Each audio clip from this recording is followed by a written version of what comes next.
नमस्कार. आपण आज आहेत भूम तालुक्यामधून आणि आपल्यासोबत आहेत प्रगतशील बागायतदार सचिनभाई शेळवणे.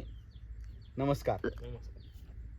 आज आपण तुमच्या प्लॉटमध्ये आहोत आणि एक निसर्गरम्य, कुठलंही प्रेशर नाही, काही नाही.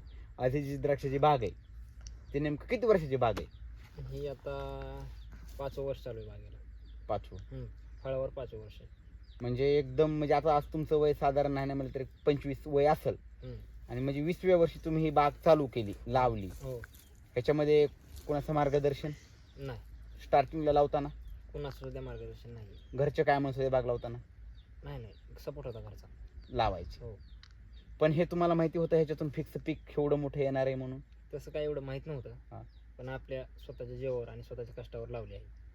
पहिल्या वर्षी किती टन निघाले? पहिल्या वर्षी एक 7-8 टन निघाला. दुसऱ्या वर्षानंतर ग्रोथ वाढत चालली, माल त्यानेच वाढत चाललं. तुम्ही आज मी पूर्ण प्लॉटमध्ये फिरलो. आज नेमकं गेल्या वर्षीपेक्षा माल कमी आहे. याचं म्हणजे कारण काय आहे? भरपूर पाऊस झाला, काडी पकली नाही, गर्भधारणा झाली नाही, त्याच्यामुळे माल कमी पडला. म्हणजे कमी, सगळीकडेच परिस्थिती तशी आहे मालाची. नाही, बरोबर आहे. आता मी बघितलं तुमचं शिक्षण सुद्धा खूप चांगलं पद्धत आहे. सॉरी, डिग्री नाही, डिप्लोमा झालेला आहे. तर म्हणजे तुम्ही आता नेमकं हे काय करता? म्हणजे शिक्षण सोडून ह्या क्षेत्रात नेमकं काय यावं वाटलं? हे शेतीच का करावं वाटली? जॉब का करावं वाटला नाही? जॉब कोणी करावा? कोणी म्हणजे जॉब केला तर ही आपली एवढे लाखाची शेती कोण सांभाळणार, करोडाची शेती कोण सांभाळणार, हा प्रश्न पडला होता. नाही, नक्कीच जे आज यंगस्टर शेतीकडे वळायला लागले, जे भरपूर युवक शेतीशी जोडले चाललेले आहेत, त्या बाबतीत तुम्हाला काय, म्हणजे काय नेमकं युवकांनी शेती करतायत, प्रत्येक युवक शेतीकडे वळायला आहे, त्या बाबतीत काय? शेती करा, पण योग्य मार्गदर्शन, योग्य नियोजन करा, तरच शेती परवडते, नाही तर शेती परवडत नाही. परफेक्ट. बांधावर बसून शेती परवडत नाही. स्वतः फील्डवर फील्डवर चालायचं, बघायचं, स्वतः नियोजन करायचं, तरच शेती परवडते. आता तुमची मी डाळिंबाची देखील बघितलं, 2 एकर तुमचा डाळिंब आहे. हो.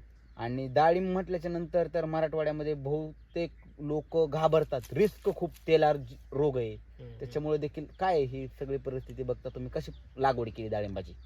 लागवड लागवड केलेली 2 महिने झाले. बरेच जण म्हणत होते नका करू लागवड, तेल येतो, 1-2 वर्षात रोपं काढावी लागतील, पण आपण आपल्या रिस्कवरती लावली.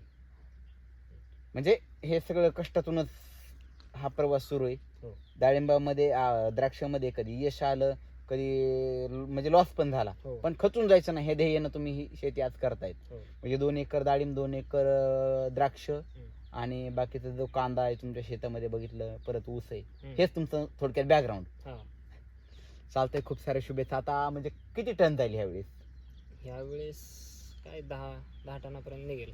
माल पातळ ह्यावेळेस, कमी माल तरी सुद्धा ह्याचे पैसे खूप चांगले होतील. हो, अपेक्षेप्रमाणे. हो, ह्यावेळेस रेट जास्त आहे.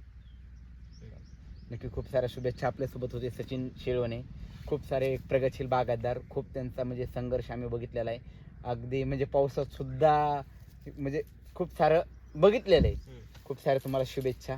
नक्कीच आपला प्रवास हा यश संपादित होत जावो. धन्यवाद.